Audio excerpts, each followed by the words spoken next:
Hola a todos, ¿cómo están? Bienvenidos a un video más sobre esta serie dedicada al tema de la ética en la mediación. Mi nombre es Eduardo Garro y igual que ustedes trabajo para construir un mundo mejor a través de la mediación. Hoy vamos a hablar de un principio que se llama principio de consentimiento informado y como hemos explicado en otros videos, estamos utilizando como material de referencia un documento que se denomina Estándares Modelo de Conducta para Mediadores, que fue desarrollado por la Association for Conflict Resolution, el American Bar Association y la sección de Solución Alterna de Conflictos de la American Bar Association. Este es un documento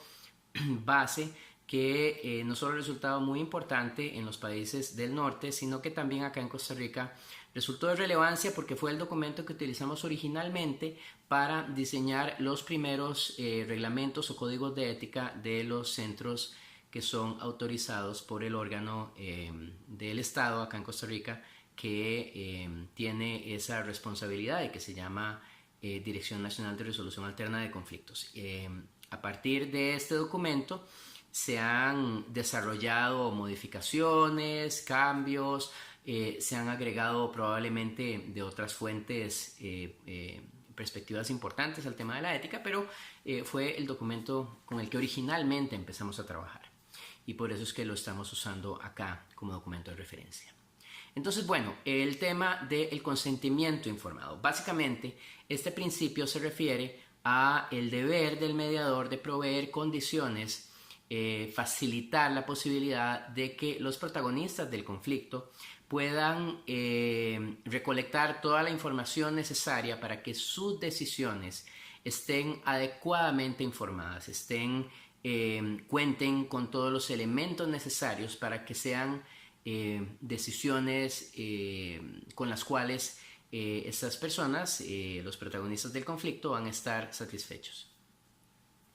Y en este sentido, este es un principio ético que está muy vinculado al principio de no directividad o principio de respeto a la autodeterminación de los protagonistas del conflicto. Al mismo tiempo está vinculado a una noción importante en materia de ética que tiene que ver con evitar la confusión de roles. Y en este sentido, quiero empezar por referir que muchos mediadores y mediadoras obviamente son además profesionales en otras áreas, en áreas como el derecho, la psicología, vamos a ver la economía, el trabajo social, la administración de negocios, qué sé yo. Pueden tener diversas fuentes de expertise, además de la mediación. Y muchas veces, durante los procesos de mediación, los protagonistas van a hacer preguntas partiendo de ese expertise que conocen del mediador o la mediadora y que en muchos casos recomendamos aclarar desde el principio. En otros casos hay modelos en los que no se recomienda hacer esto. A mí me parece que para los dos hay argumentos válidos, así que no necesariamente vamos a tomar una posición en este video, pero en todo caso, si los protagonistas conocen sobre el expertise del mediador o la mediadora y le hacen preguntas al respecto, es importante entender que una cosa es el rol profesional de mediador o mediadora y otra cosa son otros roles profesionales que se pudieran tener en otros ámbitos de la actividad económica. Entonces, si uno es abogado, psicólogo o trabajador social, ese rol no corresponde o no es compatible, para ponerlo de esta manera, con el ejercicio de la mediación cuando se pretenda que ambos se realicen simultáneamente.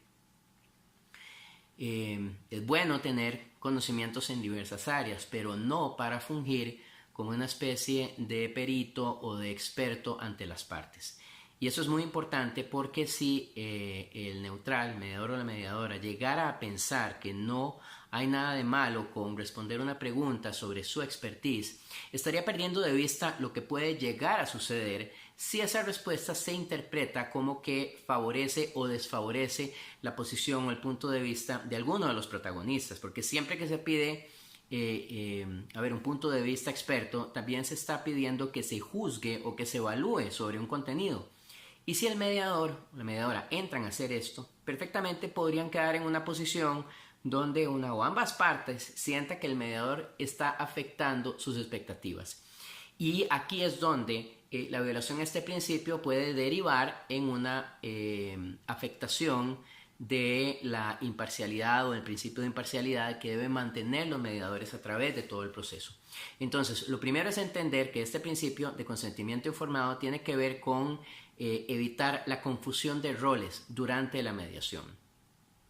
Bueno, pero entonces, ¿cómo es que el mediador puede facilitar o proveer condiciones para que la gente que está en conflicto recoja información? Bueno, entonces, básicamente es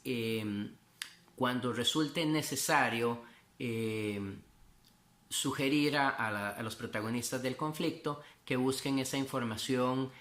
a través de sus propios recursos fuera del proceso de mediación. Por ejemplo, uno de los momentos críticos donde es importante hacer esto es previo a la firma de un acuerdo. Recomendar siempre a los protagonistas que revisen dicho acuerdo con sus abogados de manera tal que luego de salir de una mediación exitosa con un acuerdo firmado, al llevarlo a un abogado o una abogada de su confianza, no vaya a resultar que esa persona descalifica, digamos, el acuerdo al que se llegó por considerar que no responde adecuadamente a las necesidades o intereses de su cliente. Entonces es importante de previo que cada persona haga ese ejercicio de búsqueda de información de manera tal que la decisión de firmar esté debidamente informada a través de la consulta a su profesional en derecho. Si hay una materia especializada sobre la cual los protagonistas quieran tomar una decisión, evaluar un contenido, por ejemplo, si estamos hablando de aspectos relacionados con la ingeniería, con la arquitectura, de aspectos relacionados con la psicología, con la economía, con la administración de negocios, el mediador debe evitar ser la fuente de expertise en esas materias y por lo tanto debe promover, facilitar condiciones, por ejemplo suspendiendo la sesión de mediación para que los protagonistas puedan ir y buscar esos datos y luego regresar al proceso de mediación ya con condiciones para tomar una decisión informada. Entonces el mediador puede proveer de diferentes maneras condiciones para que las personas puedan informar sus decisiones. Y esta es, digamos, la naturaleza esencial de este importantísimo principio. Salvedad hecha, por ejemplo, de situaciones en las que los profesionales, psicólogos, abogados, trabajadores sociales, es decir, cualquier profesional se dé cuenta, en conocimiento de su expertise, que los protagonistas del conflicto ya no solo están discutiendo, sino que quieren firmar un acuerdo que resulte imposible. Vamos a ver, por ejemplo, acuerdos que se estén literalmente prohibidos por el derecho. Si quien media es abogado y sabe que eso que se va a firmar no es posible, digamos, respaldar, no es eficaz, no tiene valor desde el punto de vista de derecho, obviamente el mediador tendría que abstenerse de firmar un documento de esa naturaleza. Y este es el tipo de acción que el neutral puede tomar. No necesariamente tiene que informar a las partes de esa imposibilidad, aunque es recomendable en muchísimos casos. Pero por ejemplo, lo mínimo que debe hacer si siente que el tema a acordar no es legal o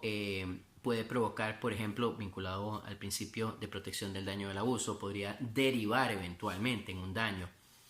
a los protagonistas del conflicto, puede negarse a firmar el acuerdo en protección de este principio y otros principios conexos relacionados con este tema. Entonces, digamos que hay como una especie de área gris en la que, como siempre, en materia de ética, el mediador o la mediadora va a tener que tomar decisiones que podrían ir para uno u otro lado. Lo que interesa sobre este principio es que se entienda que en la gran mayoría de los casos, cuando no se trate de asuntos imposibles o ilegales,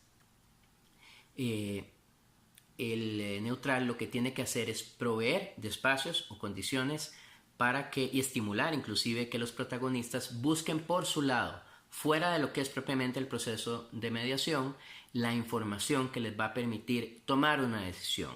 que se entienda que no se deben confundir los roles que se tiene durante la mediación. No se debe en un momento ser el mediador y en otro momento ser el psicólogo y luego ser el abogado y luego ser el administrador de negocios. La función de mediación es muy específica y cuando se trata de ejercerla no es para nada recomendable confundirla con ninguna de estas otras opciones de ejercicio profesional.